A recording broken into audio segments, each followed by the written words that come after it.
So, you finally decided to lose weight. Congratulations! That's the easy part. What comes next is the less glamorous phase, the reality check. Before you start sprinting like you're in a Nike commercial, only to end up breathless, clutching your chest, and questioning every life choice that led you here, let's talk about what weight loss actually looks like.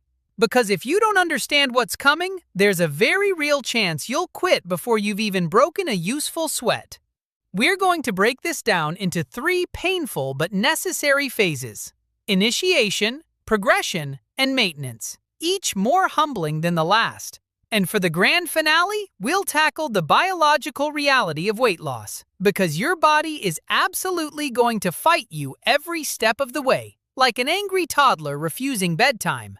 Buckle up. It's time to face the harsh realities of losing weight without losing your sanity or ending up on a gurney.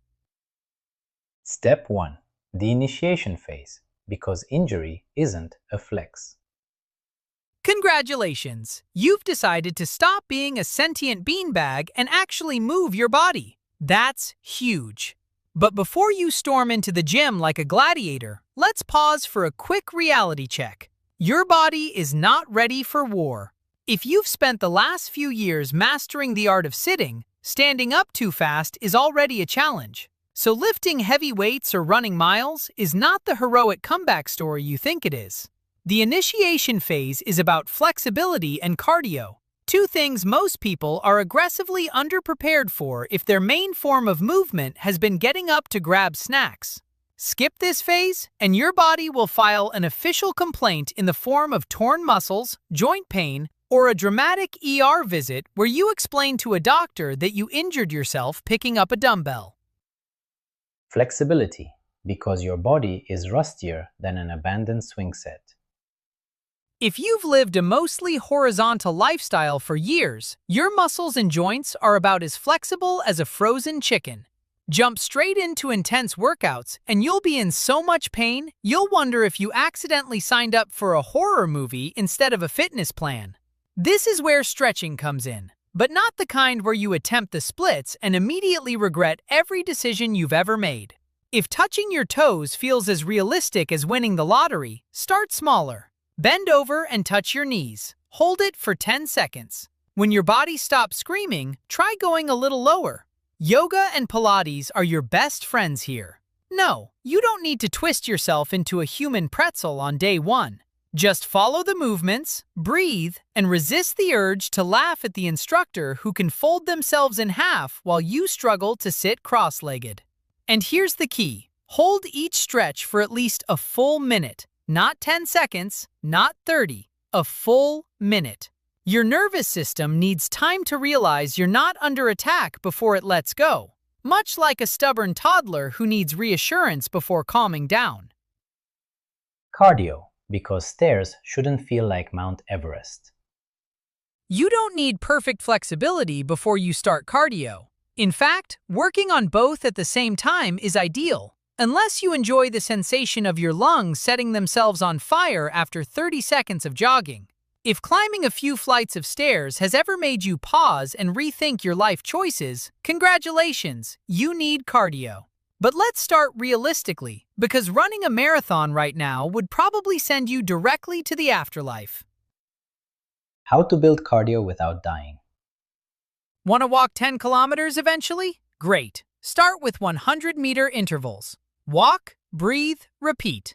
Once you can do a kilometer without sounding like a dying vacuum cleaner, slowly increase the distance.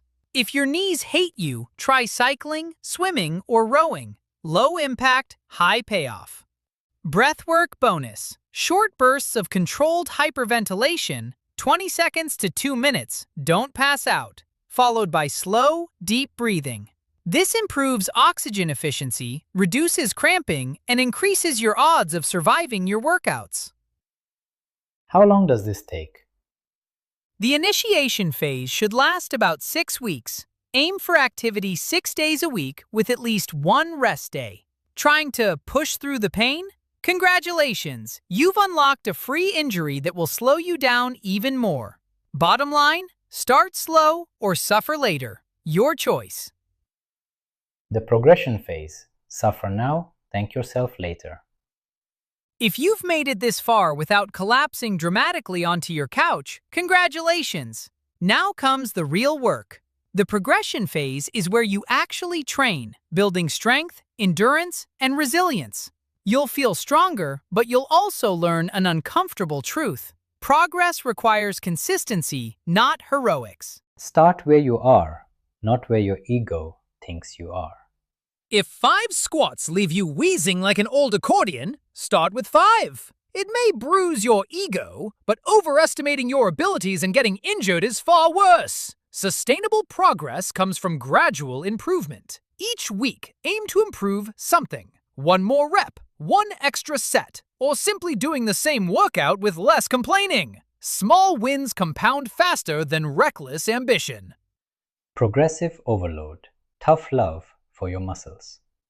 Muscles only grow when forced to adapt. If you keep doing the same exercises at the same intensity, your body will adjust and then promptly stop changing. Progressive overload fixes that. Add reps, add sets, add weight gradually. Understand the difference between endurance and muscle growth. High reps, lower weight equals fat loss and stamina. Low reps, heavy weight equals muscle growth. A mix builds strong, functional muscle. The goal isn't destruction, it's controlled discomfort. Just enough to make your muscles question their existence.